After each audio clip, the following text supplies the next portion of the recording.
Good morning. Welcome to our webinar. Today's topic, domestic relocation and custody disputes. Sorry about that. Welcome to 2022. We had a few webinars earlier on in the year. If you were on holiday or taking a break, I hope you had a wonderful rest and ready to tackle 2022. Nonetheless, it should be a good year. Things are looking much better. The curfew has been lifted. Things are moving forward. The courts are operating more optimally than they have for the last 2 years. And I'm very positive that things will work out much better this year than it has for the last 2 years. We are South Africans. We're very resilient. And we've been through worse. So we'll be fine. As mentioned, our topic for today is domestic relocation and custody disputes. What do I mean by domestic relocation? As opposed to international relocation, where one party wants to move to a different country. Here I'm talking about relocating to a different province or to somewhere further than where the minor child is currently residing. For example, if you live in Cape Town, from Cape Town to Paarl, about 40 odd kilometers, despite it being within the same province. So that's relocation. Question 1. I want to move from Cape Town to Durban. Do I need consent from the father? Okay, that's the heading. I divorced from the father of my child 3 years ago. We do not have a parenting plan, only an order stating that he sees the child every second weekend and half school holidays and special days. I met someone else and want to relocate to Durban. Do I need the father's consent? I know he will say no. Okay, so the first question I would pose is, what does the divorce order say? If the divorce order specifically, explicitly stipulates that you require other parties' consent, then obviously you require the consent to relocate to a different province. If the divorce order is silent on that, then obviously we have to look at other various factors. We need to first obviously focus on what is in a minor child's best interest. If you ask me a question, are you committing something illegally, unlawfully by relocating with a minor child? If you are the primary caregiver with other parties' consent, I can't answer in the affirmative. I can't say you're doing something unlawfully or illegally because you're not violating any order. But you may be, on the fringes of violating the Children's Act because we're focusing on what is in a minor child's best interest. But at the end of the day, if it is in the minor child's best interest for you to relocate to Durban, then that's a factual thing. You would obviously know as a primary caregiver what is in the minor child's best interest, and you will obviously have to exercise that. If the other party in this example is of the opinion that the relocation is not in the minor child's best interest, he has to obviously oppose it. And unfortunately, you would have to approach the court should the relocation be imminent.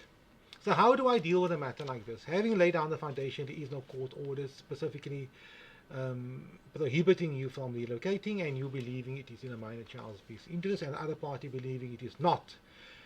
Parents need to discuss these things before the relocation takes place. It needs to take place. The discussion needs to take place as soon as possible once you decide to relocate.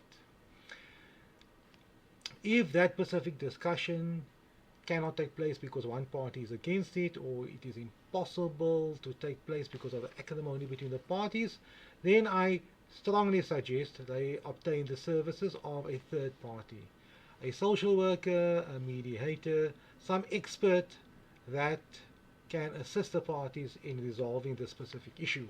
That's very important because we want to avoid litigation. Litigation can take very long, and litigation could ultimately mean that the minor child would remain in Cape Town longer than the minor child should, because once litigation takes place, it might take a few months, and the minor child should obviously remain here because there's a legal dispute taking place.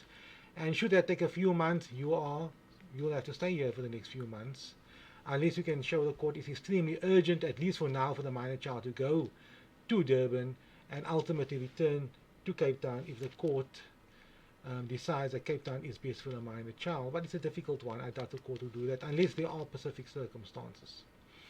If the mediation does not work, if these discussions do not work. You still believe that your relocation is in the minor child's best interest. The other party is against it, does not believe so. Then unfortunately, we may have to resolve to go into court. And the father in this specific scenario may decide to go to court and say, no, you know what, I'm going to court, I want to block the relocation. There is no court order blocking you from going to Durban, but I want to avoid that from happening, and I'll approach the court. So that might be my advice to the father in this specific scenario. Give you advice to both sides. The mother in this specific situation, if she wants to avoid avoid litigation, she may be the one that approaches the court urgently and advising the court, you know, I want to relocate, it is in the minor child's best interest. The father is against it. I want to avoid a situation whereby this matter gets delayed, we're litigating matters. So before I relocate and before I spend thousands of rands on relocating, moving furniture, plane tickets, changing of schools, etc., I want to resolve that matter now, because there will be a dispute. Then the mother would be the one taking the matter to court. So this is a scenario where there is no court order in place. So let's deal with question number 2. I am keeping an eye on the Facebook Live. If there are any questions or comments, you're welcome to pose it on the Advocate Mohammed Abduroaf Facebook page. Okay, there's question number 2 and the third question. I relocated but cannot get the mother's consent for the enrollment into the school. Okay.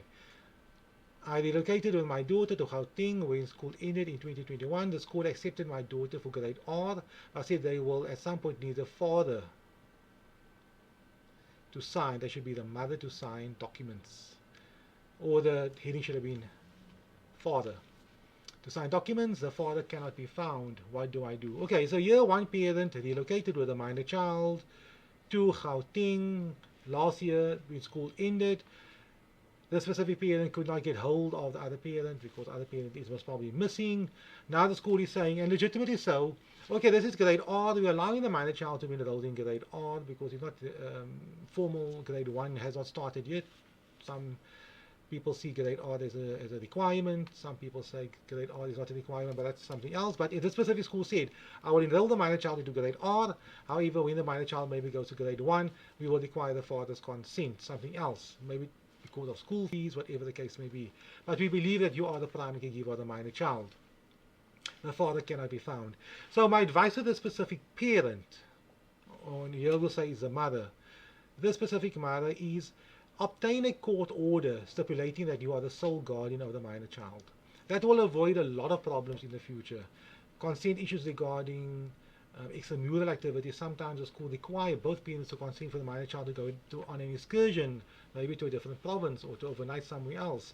Enrollment into school, high schools, and so on. You'll have a lot of problems. Should a minor child be accepted to go overseas for a karate tournament, or for some child does extremely well, and visiting a different country would be in the minor child's best interest because he can benefit from that, his sport, etc. Then they'll ask, where's the father's consent? The Department of Home Affairs or the department that deals with these specific issues will ask, where is the father's consent? And then you'll have to explain, no, the father is missing, I cannot find the father, and so on. Therefore, I would advise you to urgently approach the court and tell the court, I'm having these problems, I cannot get hold of the father, or the father is somewhere, but I cannot, always get hold of him. I would like to obtain an order allowing me sole guardianship over the minor child when it comes to these type of issues. So that's my advice for question number 2. The third question, my mother relocated to a different province without my consent. What can I do? So the mother. I always exercise contact with my son. This is now the father. I always pay maintenance. The mother, without my consent, relocated to Cape Town. I do not believe it is in a minor child's best interest. There is no family there and no support. What can I do? Okay, here I would presume there is no court order in place and so on, but the relocation has taken place nonetheless. You cannot technically say the mother should now come back to Cape Town because she's the one that relocated. You can maybe argue that the child should come back to Cape Town. And if the child comes back to Cape Town, the question is, who will care for the child? Can you care for the child just as well as a mother can care for the child in her province where she is now at present? Do you have the means, emotional, psychological, physical, financial, to have enough place for the minor child to reside by you, because that will be the argument. You cannot force a mother to come here because she's not, she's an adult, but the child is connected to her. So that is something which you'll have to consider and unpack. But ultimately, if you can convince the court that it would be in the minor child's best interest to remain in Cape Town, and you can care for the minor child, more than likely you will obtain that specific order. But I strongly doubt the court will order the mother, or tell the mother, the minor child should come back here, and if you do not want to come back here, the child should be in the father's care. The court may make such an order if the mother can care for the minor child. So those are the questions. If you have any comments, I do not see any. That's my short video to start off this part of the start of the year. I hope you have a lovely day, and I hope to see you online again soon. Have a lovely day.